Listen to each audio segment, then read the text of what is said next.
Hello and welcome to the channel. If you click this video, you're either new to the game or you just need a refresher.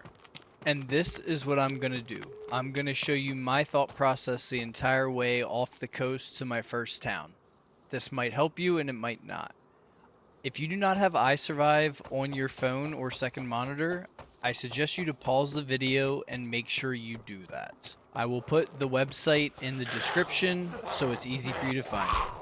I really feel like having that app will make you instantly 50 times more likely to be a better gamer playing this game, because if not, you will be lost.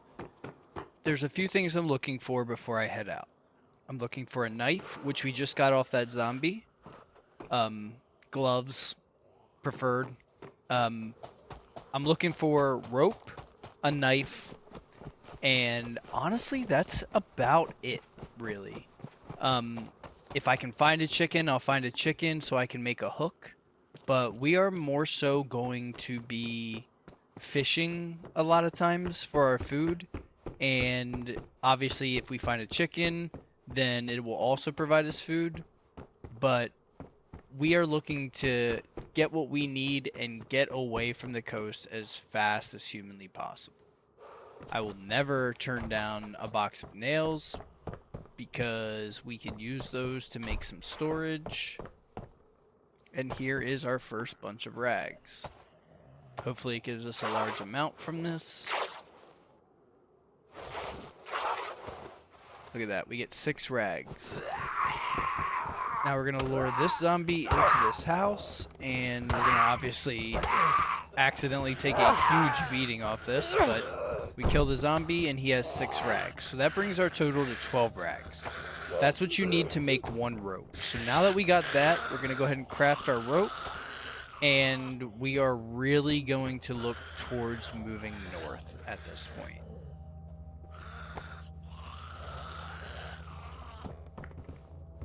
Right after we switch to this hoodie, because more slots, you know what I'm saying.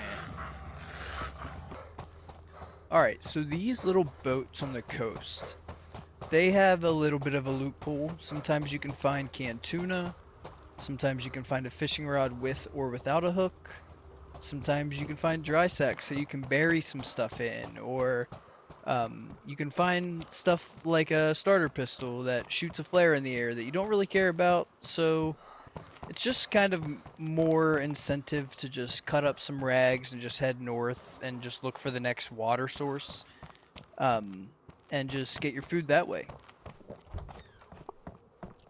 Alright, so if you stay on the coast too long, eventually you'll run into some guns, right? Like, you can find guns, ammo, melee weapons, down here in the coast, but also you have a greater chance of finding it in the next town to the north or the west, because no one's there, more than likely, right? Each town that you go to, you have a better chance of somebody not being there.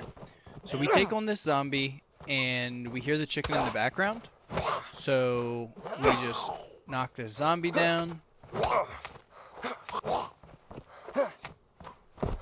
And bang, we get some drinkage and we get some food. Powdered milk is by far the best food in the game. But let's kill this chicken. Let's embarrass ourselves for a little bit. So, don't try to scythe chickens. Just try to punch them. The best way to do it is not like this. As you see, I am just embarrassing myself as I make a tutorial of how to get off the coast pretty quick. You want to gut this thing, right? So a chicken will provide not only food. Since they added crossbows to the game, you can use the feathers to make your own bolts, and the feathers will add distance and accuracy to them, I believe. But the biggest thing is the hook, right? So what we're going to do is we're going to use our scythe, actually, and we're going to craft an improvised hook.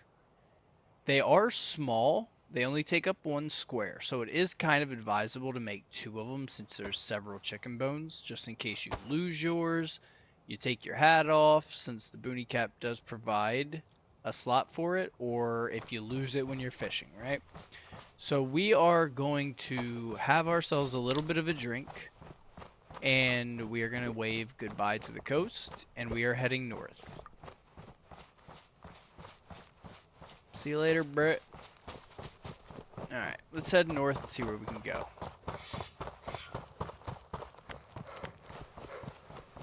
Alright, to start a fire, this is what we're going to need. We're going to need some bark, and we're going to need some small sticks. So let's just gather a bunch of bark.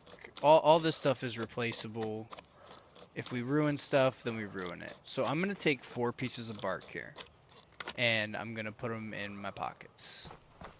Then we're going to gather a long stick. So we're going to make our fishing rod real quick to free up some space in our inventory because we are kind of running low.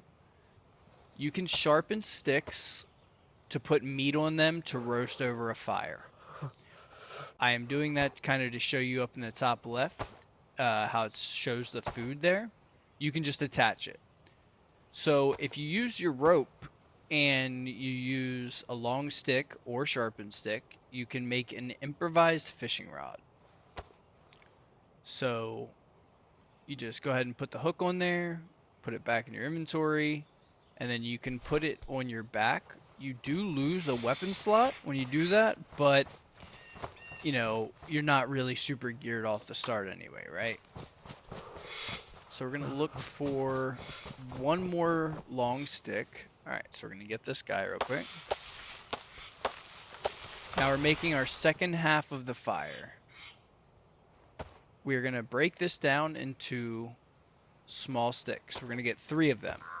So we're going to need 1 piece of bark and 1 small stick to make a hand drill kit. Now the hand drill kit is going to be what starts your fire for you. And we'll get into that a little bit later once we reach our first town here. But you can also use 1 small stick and 1 piece of bark to make a fireplace. So if I wanted to make a fireplace right here, I could, and I could ignite it, and I could chop down some more stuff, and we could use a sharpened stick to put our chicken over the fire, right? But for now, we're just going to show you in a fireplace because it's a little more efficient. You're going to find scattered trails on the map. Also, you'll notice them, and they'll help you around the map a little bit on the I Survive. I cannot stress how important that map is. You can toggle things on and off, so like you can turn on only hunting towers like this, right? Where you go in and you find a little bit of compass action, a little can opener action, and you can kind of use them as landmarks also, right? So you can sit here and be like, oh, I need to go west from here because of this. Just experience and gameplay. I know it's a lot of info coming at you, but you'll understand in time. These little picnic benches, typically, the deeper you get into the map, the better the loot. But you can find canteens, you can find scopes, and stuff like that. These little signs also show you where to go, but I like to use my compass, and I check it frequently, right? I need to know what direction I'm going at all times. Sometimes you just kind of drift to the left or to the right a little bit, so always make sure you're going the direction that you were. Just take a second and look at your compass. Trust me, you think you're going a direction, and then suddenly you're not. And it can be punishing. Like, you could just go the wrong direction right into somebody else and then just get killed. Now, similar to that hunting shack that we just hit, there's hunting towers as well, right? So that's what this is. We're going to run up to here. Always just keep your head on a swivel. They're always going to be on the edge of woods or in the middle of an open field.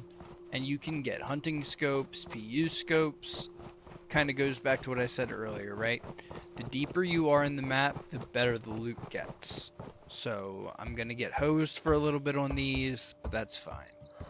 Got another heat pack. The other thing is, take a second. Look around. Do you see any buildings? Do you see any people? Do you see any animals? Just look around while you're up there. You're already exposed.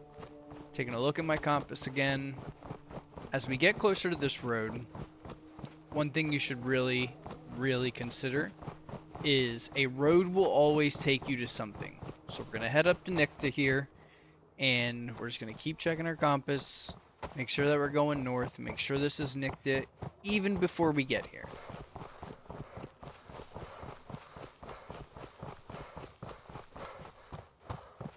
Alright, so it's definitely Nicta. There's our road sign. We'll verify that in a second. Not gonna lie to you guys, kind of had some zombies walking through some walls here.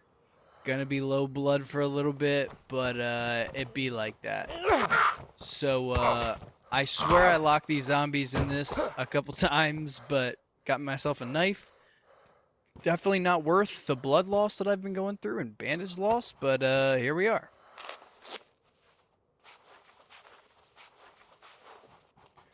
Bandage ourselves up, and then go verify that this is indeed Nicta real quick.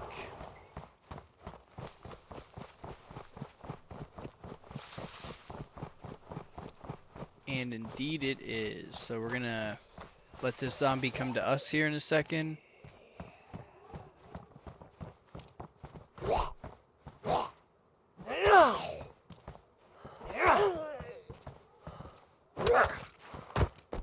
Alright, so we used our last bit of bandage here.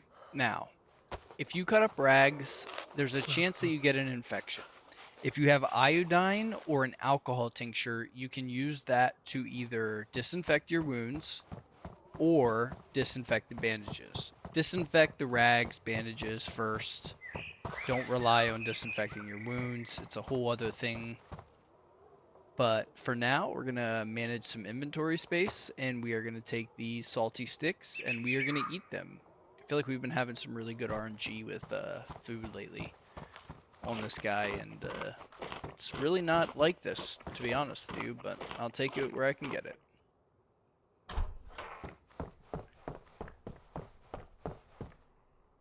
Always check your shoes, because suddenly you'll start bleeding, and then you'll look at your shoes and you'll realize that they're badly damaged, and there's nothing you can do about it. So we did find our first gun. It is a 7.62. We also did find some 7.62 earlier, so this is a viable gun. It's as close to a one-tapper as you can get fresh off the coast. But for now, we're going to go check out the hunting store and the well. So, if you didn't have gloves and you cut up that chicken, you would have the option to drink or clean your hands. I would strongly suggest you always having clean hands, because if you eat or drink anything out of a well, then you will get sick and your time on your survivor is limited.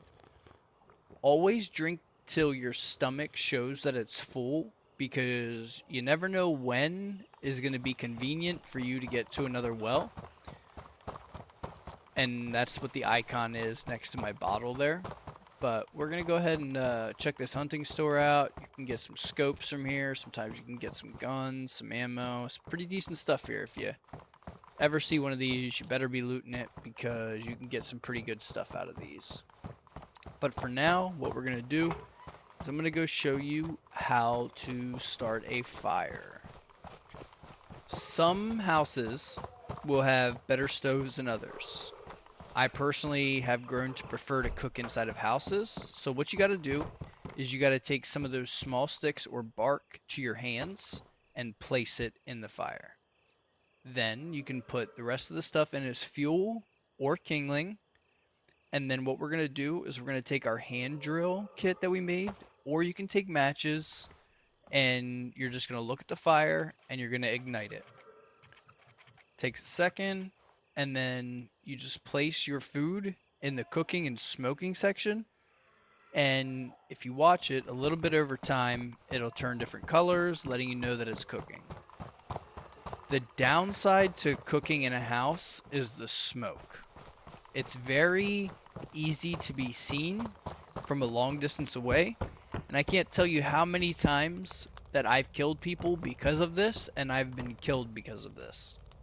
Now, if you start a campfire in the middle of the woods, you can see it too, but it's less food per minute, I guess would be the word, because you have to cook one at a time. At least with this, you can cook several at a time. You can put a frying pan in there. You can put a cooking pot in there. Houses just cook at a faster rate, and you can be in and out of them but you do have to keep your eyes peeled because anybody can see the smoke and you will be at danger at some point in time.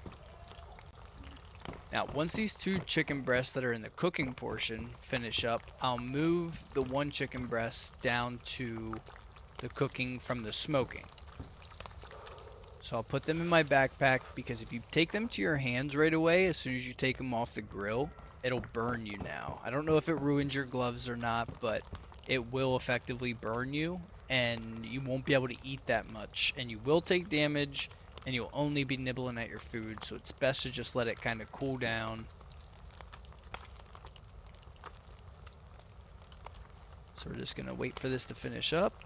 And once it's done, we are going to get far away from this house as possible. This way here, if anybody sees the smoke, we are out.